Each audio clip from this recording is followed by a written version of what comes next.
दिल्ली में रहने वाली 23 साल की एक रिसेप्शनिस्ट थी। वैसे तो वो ग्वालियर से थी, मगर करीब 15 सालों से वो अपनी माँ के साथ दिल्ली में ही रह रही थी। मधु के पापा ग्वालियर में रहते थे।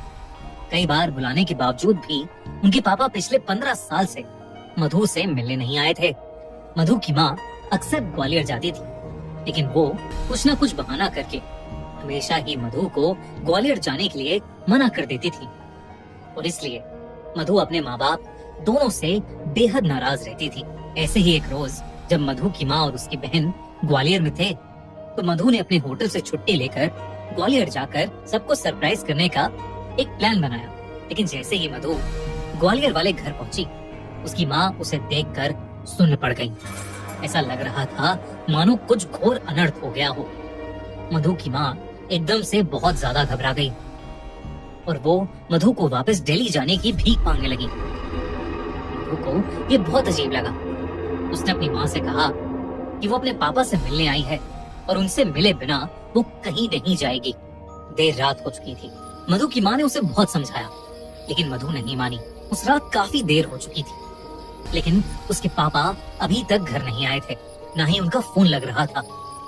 मधु की माँ बहुत ज्यादा परेशान हो गई थी और वो अभी भी बार बार मधु से वापस जाने की विनती कर रही थी।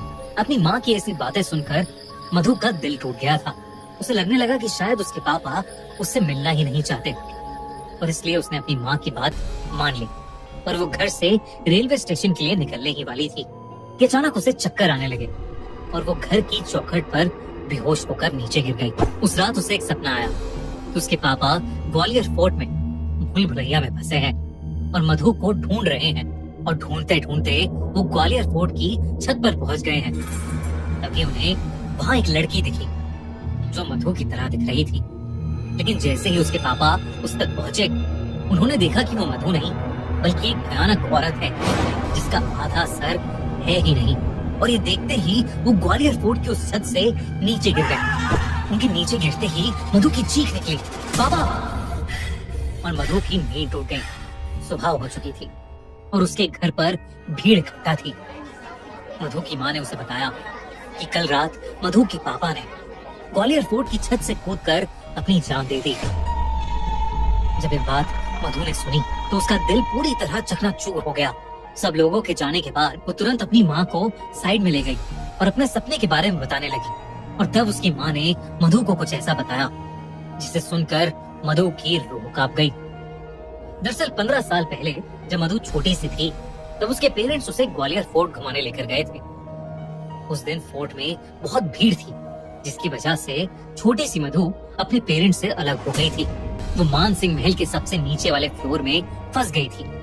दोस्तों, गुजरात में 2002 में कुछ ऐसा हुआ था जिसने पूरे इंडिया को हिलाकर रख दिया था। मुजफ्फरनगर से अहमदाबाद जाने वाली साबरमती एक्सप्रेस जब गोधरा में रुकी तो अचानक उसके 2 डब्बों में आग लग गई और 59 लोग यानी 59 लोगों की जलकर उस ट्रेन के अंदर मौत हो गई। लेकिन वो आग लगी तो लगी कैसे?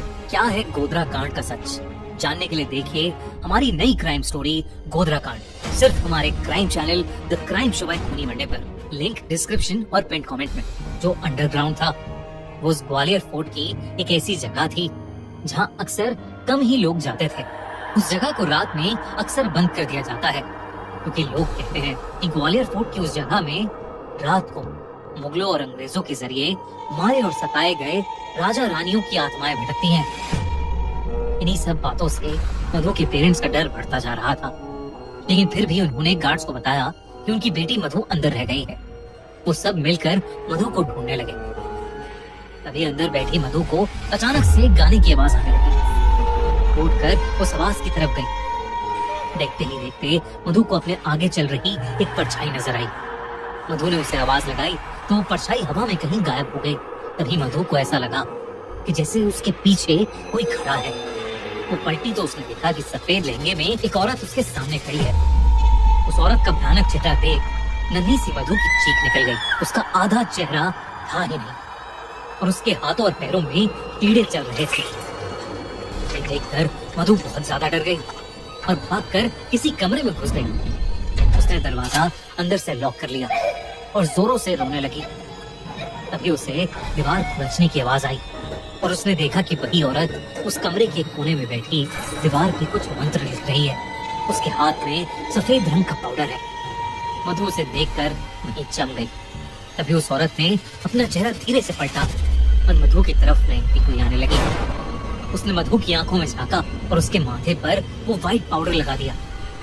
मधु को तभी चक्कर आने लगे और वो वहीं बेहोश हो गई। अगली सुबह मधु का बेहोश शरीर अपने आप उसी पॉइंट से मिला जहां से उसके पापा ने छलांग लगाई थी। इसके बाद मधु उठी ही नहीं। उसके पेरेंट्स उसे कई डॉक्टर्स के पास लेकर गए, मगर कोई समझ ही नहीं पाया कि आखिर वो बेहोशी की हालत में क्यों फंस गई थी। उसकी सांसें तो चल रही थी, लेकिन वो अपनी आंखें खोल ही नहीं पा रही थी। ऐसा लग रहा था कि जैसे वो कोमा में चली गई हो। तब मधु की माँ एक पंडित को बुला के लाई, जिन्होंने मधु को देखते ही बता दिया कि मधु को महल की एक मरी हुई रानी की दासी का श्राप लग गया है, जिसकी आत्मा वहाँ अपने मौत का बदला लेने के लिए भटक रही है। उन्होंने बताया कि मधु के अंदर एक शैतान वास करने लगा है और वो धीरे धीरे मधु की जान ले लेगा। मधु के पापा उसे बहुत प्यार करते थे और वो कुछ भी करके अपनी बेटी को बचाना चाहते थे। उन्होंने उस पंडित से कोई न कोई हल निकालने की विनती की। उन्होंने कहा कि मधु के अंदर की शैतानी आत्मा के प्रभाव से बचने के लिए किसी को मधु के बदले अपनी बलि देनी होगी, जिसमें उस इंसान को उस आत्मा की गुलामी करनी होगी, जिसमें शायद उनकी जान भी चली जाए। मधु के पापा ने कहा कि वो जिंदगी भर उस आत्मा की गुलामी करेंगे, लेकिन मधु को कुछ नहीं होने देंगे। उस पंडित ने एक बहुत बड़ी पूजा की, जिसमें मधु और मधु के माँ बाप साथ में थे। पूजा के दौरान मधु ने आंखें खोली तो उसकी पूरी आंखें लाल थी और वो उस पंडित को बुरा भला कहे जा रही थी। अचानक ही उस पंडित ने उस पर मंत्र पढ़ते हुए लाल मिर्च का पाउडर फेंका और मधु बेहोश हो गई। कुछ ही पलों में मधु के पापा भी बेहोश हो गए। जब मधु को होश आया तो वो बिल्कुल ठीक थी। पंडित ने बोला कि मधु को ग्वालियर से जितना दूर हो सके ले जाओ, और इसलिए मधु की माँ उसे लेकर दिल्ली चली गई, क्योंकि उसके पापा अब उस शैतानी आत्मा के गुलाम थे, इसलिए वो ग्वालियर छोड़कर नहीं जा सकते थे। मधु के जाने के बाद उस आत्मा का श्राप उसके पापा पर चढ़ने लगा। उसके पापा की जॉब चली गई और वो बहुत बीमार रहने लगे। लेकिन जब मधु वापस ग्वालियर आई तो वो आत्मा मधु की जान लेना चाहती थी, लेकिन उसके बदले उसके पापा ने अपनी जान उस आत्मा को दे दी। अपनी माँ की पूरी बात सुनकर मधु रोने लगी और अपनी माँ से माफी मांगने लगी। मधु की माँ को उस पर तरस आ गया और उन्होंने अपनी बेटी को गले लगा लिया। उन्होंने मधु को बताया कि उसके पापा उससे बहुत प्यार करते थे और किसी भी हालत में उसे प्रोटेक्ट करके रखना चाहते थे। इस घटना के बाद मधु और उसकी माँ ने ग्वालियर हमेशा हमेशा के लिए छोड़ दिया। आज भी ग्वालियर फोर्ट से जुड़ी कई ऐसी खबरें आती हैं जहां लोग वहां से कूदकर अपनी जान दे देते हैं। आपको क्या लगता है, क्या ग्वालियर फोर्ट सच में हॉन्टेड है या ये सब सिर्फ एक अफवाह है? हमें कमेंट्स में जरूर बताइए। अगर आपको इंडिया की कोई हॉन्टेड जगह पता है जिस पर आप चाहते हैं कि हम वीडियो बनाएं, तो हमें कमेंट्स में जरूर बताइए।